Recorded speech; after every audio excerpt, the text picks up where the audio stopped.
तो स्वागत है आपका पाठशाला में। तो साइज़ ऑफ न्यूक्लियस के बारे में हमने एक अप्रॉक्सीमेट आइडिया हमने कब पढ़ा था, जब हमने रदरफोर्ड का एक्सपेरिमेंट को याद किया था, मतलब पढ़ा था। तो जो रदरफोर्ड सर थे उन्होंने एक एटॉमिक मॉडल बनाया था। उनको जस्टिफाई करने के लिए उनके जो स्टूडेंट थे, नाम क्या था, गीगर एंड मार्सडन, उन्होंने क्या एक्सपेरिमेंट किया था, अल्फ़ा पार्टिकल एक्सपेरिमेंट किया था और हमें एक अप्रॉक्सीमेट साइज ऑफ न्यूक्लियस का आइडिया दिया था। वो एक्सपेरिमेंट हमको याद होगा। यहाँ पे सपोज अगर मैं मान लूँ कि ये गोल्ड था, इस तरह गोल्ड के फॉयल थे, यहाँ पे मैं बस न्यूक्लियस को बना रहा हूँ, ठीक है। तो यहाँ से जब अल्फ़ा पार्टिकल्स आए थे, आने के बाद जो वाला एकदम 180 डिग्री में डिफ्लेक्ट हो गया था, इसको क्या दिया था हमने, डिस्टेंस ऑफ क्लोजेस्ट अप्रोच। इसके हिसाब से हमने एक न्यूक्लियस का एक आइडिया निकाला था। क्या हमें याद आ रहा है वो सारा चीज़ें? डन है क्या? तो लिख देते हैं।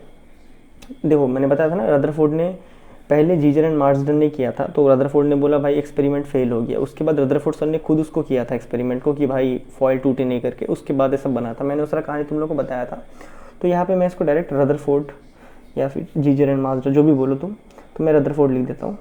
Rutherford experiment, the distance of closest approach, the distance of closest approach gives us a approximate idea of size of nucleus. That is, when 5.5 mega electron volt alpha particle is bombarded in gold foil, the distance of closest approach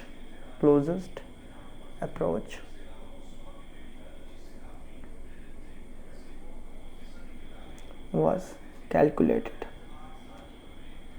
पहले पढ़ा ना, तो हमने उस time पे distance of closest approach को calculate किया था और हमने बोला था कि साइज ऑफ न्यूक्लियस क्या है। अगर इतना डिस्टेंस ऑफ क्लोजेस्ट अप्रोच आया, इसका मतलब साइज ऑफ न्यूक्लियस इससे भी छोटा है। ये रदरफोर्ड के सर तक का काम हुआ था। उसके बाद क्या हुआ, यहाँ पे बहुत सारी चीज़ें हम जैसे डेंसिटी ऑफ न्यूक्लियस वगैरह चीज़ों को हम यहाँ पे बात नहीं करेंगे। तो यहाँ पे मैं बस तुम्हें एक नोट लिख के बता देता हूँ। Note, letter the density of nucleus was calculated।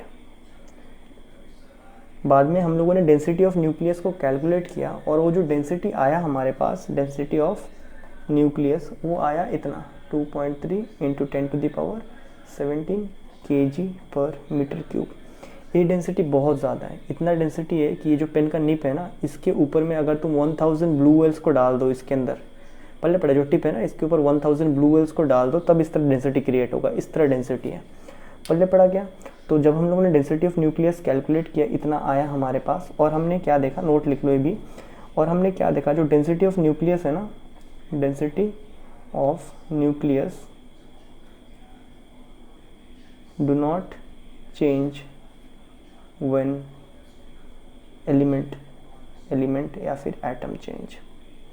और हमने देखा जो डेंसिटी ऑफ न्यूक्लियस है वो एटम के चेंज होने पे या फिर एलिमेंट के चेंज होने पे चेंज नहीं होता, एक फिक्स्ड है। इतना है तो उतना ही है। हाइड्रोजन का है तब भी उतना न्यूक्लियस में डेंसिटी, हीलियम का है तब भी उतना, आर्गन का उतना, या यूरेनियम है तब भी उतना है, चेंज नहीं होता है। अब क्या हुआ, जब हमें डेंसिटी मिल गया तो हम लोगों ने एक फॉर्मूला बनाया, हम लोगों ने एक फॉर्मूला ड्राइव किया रेडियस ऑफ न्यूक्लियस को निकालने के लिए। तब हम लोगों ने रेडियस ऑफ न्यूक्लियस को निकालने के लिए एक फॉर्मूला बनाया, that is radius of nucleus let it be R is equal to R not a⁻1/3। So यहाँ पे आपका आर नॉट क्या है, कांस्टेंट है। आर नॉट एक कांस्टेंट है। इसका वैल्यू कितना है तुम्हारे पास, दैट इज़, ये तुमको याद रखना पड़ेगा, 1.2 इंटू 10⁻⁻15 मीटर। और ये जो ए है, ये हमने किसको डिनोट किया है, एटॉमिक मास नंबर को डिनोट किया है। अब इसका प्रूफ चाहे तो तुम देख सकते हो, इसका प्रूफ ऐसे करके है। तो हमने क्या देखा, हमने देखा नहीं, हमने क्या एनालाइज किया। सपोज़ मेरे पास एक हीलियम है, एक हीलियम है, तो हीलियम को मैं दिखाता हूँ। सो हीलियम में 2 positive charges that is nucleus के अंदर, ठीक है, और ए वाला डाल दिया हमने एक दूसरा चार्ज दैट इज़ 0 चार्ज वाला, ए हीलियम बना। सपोज़ मैं अगर कार्बन बनाऊँ तो कार्बन में कैसा आ जाएगा, 1 2 3 4 5 6, 6 डाल दिया पॉजिटिव वाले और 6 आ जाएंगे न्यूट्रल वाले, तो ए बन गया carbon.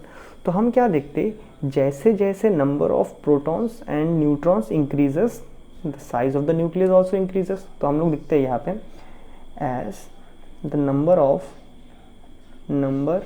Of protons and neutrons increases the size of nucleus also increase। इसका मतलब तुम शॉर्टकट में लिख सकते हो, दैट इज शॉर्टकट में कैसे लिखोगे, number of protons and neutrons क्या डिफाइन करता है, एटॉमिक मास नंबर ना, that is as atomic mass number increases the size also increase, क्या न्यूक्लियस साइज ऑल्सो इंक्रीज।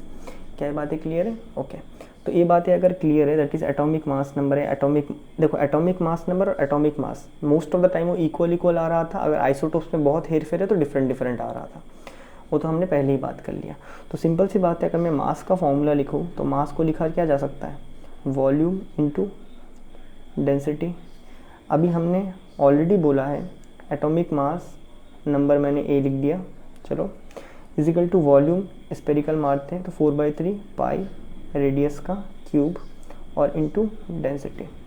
सो अगर तुम ध्यान दो यहाँ पे तो क्या मैं इसको लिख सकता हूँ, a is equal to 4/3 pi density radius का क्यूब, यहाँ मुझे रेडियस ऑफ न्यूक्लियस निकालना है। तो अभी तुम ज़रा ध्यान देना, अगर मैं बोथ साइड को 1/3 से मल्टीप्लाई कर दूँ टेकिंग पावर 1/3, सो क्या मैं लिख सकता हूँ इसको, ये वाला पार्ट फिर पावर 1/3 आ गया, 4/3 पाई डेंसिटी का, इसका पावर भी 1/3, आर का क्यूब था, इसका पावर 1/3 करोगे तो क्या है, खाली आर आ जाएगा। तो यहाँ से मतलब मैं लिख सकता हूँ R is equal to A to the power 1/3 divided by 4/3 pi density का ए क्यूब, दैट इज़ यहाँ पे जो टर्म है ना 1/4 पाई डेंसिटी, ये सब क्या है, कांस्टेंट वैल्यू है। इसको सॉल्व करने के बाद ही इतना आता है तुम्हारे पास 1.2 इंटू 10⁻⁻15 आता है, इसी को आर नॉट लिखते हैं, डन है क्या। तो देयरफॉर इसी से फॉर्मूला लिखता है R is equal to R not और ए का पावर 1/3, डन है, यही इसी से फॉर्मूला निकालते हैं बाय द वे, डन। तो कुछ केसेस में क्या होता है ना, आपको density of the nucleus mention करेगा, बहुत ही टफ क्वेश्चन बनाना है तो density of the nucleus mention करेगा, तब आपको इस फॉर्मूले से करना पड़ेगा, तब आपको इस फॉर्मूले से उसका रेडियस पता चलेगा न्यूक्लियस का, डन है क्या। क्या ये बातें हमें क्लियर है यहाँ तक, डन।